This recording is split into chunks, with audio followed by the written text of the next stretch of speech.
Hello, Chris Gray here, and in this video I'm going to be unboxing and reviewing this high-definition antenna made by a company called 1byone.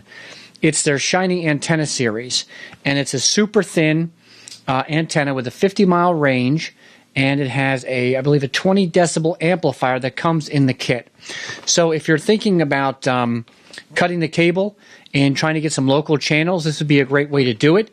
We're going to test it and see how many channels I get. And from what I understand, the high definition over-the-air signal looks better than high definition cable boxes. So there's a couple of different ways the company says you can hook this up to your TV. One is by connecting right to the TV, which I'm going to show you on the TV behind me. Another way is to connect to an actual digital set-top box. So let's look at some of the stuff that comes in the packaging. Here we have, this is the booster, or the amplifier. You would basically plug in a power cable which is supplied, and would plug into a wall. And here is a regular coaxial cable that would plug into your TV. And this way you can get an amplified signal. The only way you would need this is if you're having a hard time picking up a signal, depending on the distance you are from an antenna or from a high definition over-the-air source. Next, we have the power cable for the amplifier. It's a USB to a male end power connection, and it also comes with a wall adapter to change the power over from AC to DC, so you can plug this in using the USB connector. Okay, so next we have the actual antenna wrapped in plastic. Let me take some of this plastic off. This is the shiny series, so I guess it's supposed to have like a shiny appearance. It also has these 3M tape stickers so that you can stick the antenna to a wall or to a window. There's also, you can actually buy an accessory where it'll hold the antenna, and you could actually put it on your entertainment area, or you can put it on a desk, more for like a stand. Also included in this kit are some instructions and some information. Now normally I just throw them off to the side, but these instructions seem to have some pretty useful information inside.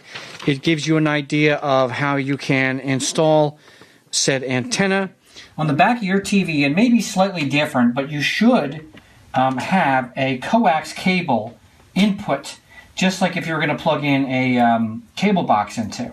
Well, same thing goes for this TV. We're going to be plugging in this cable, this coaxial cable, from the antenna into this port right here, which is a antenna cable input. Okay, everybody's TV setup is going to be slightly different in their menu section. So what I did was I turned my input to the antenna and cable. What you normally would do is hit menu, or you would hit, there might be a menu button on your controller, and as you can see right there, the first option is antenna cable. I'm going to select that, and that brings me to this noisy looking staticky screen. Now from here I'm going to go into my menu, I'm going to installation, and like I said, your TV is going to be slightly different. And I'm going to scroll down where it says channel tuning, and yours may say channel scan. And I'm going to select antenna over here and let the auto tuning commence. Now what's going to happen is the TV is going to scan and look for a bunch of different channels. Alright, so the antenna had found 28 different channels that I can use. What's cool about my TV is as I go into different channels, it'll show me the signal strength. It'll also tell me what the aspect ratio is and whether it's 1080p or 480i. So I went back into my settings and I scanned for channels one more time with the antenna closer to a window. I actually put it in the window, facing outwards. And when I rescanned, I was actually able to get even more channels. So I got like 52 channels. If you move the antenna to a better location, to an outside wall, and ideally to a window or even outside, although if you do use, this is an indoor version, so you might want to keep it like on the inside of the window. They do make outdoor versions as well.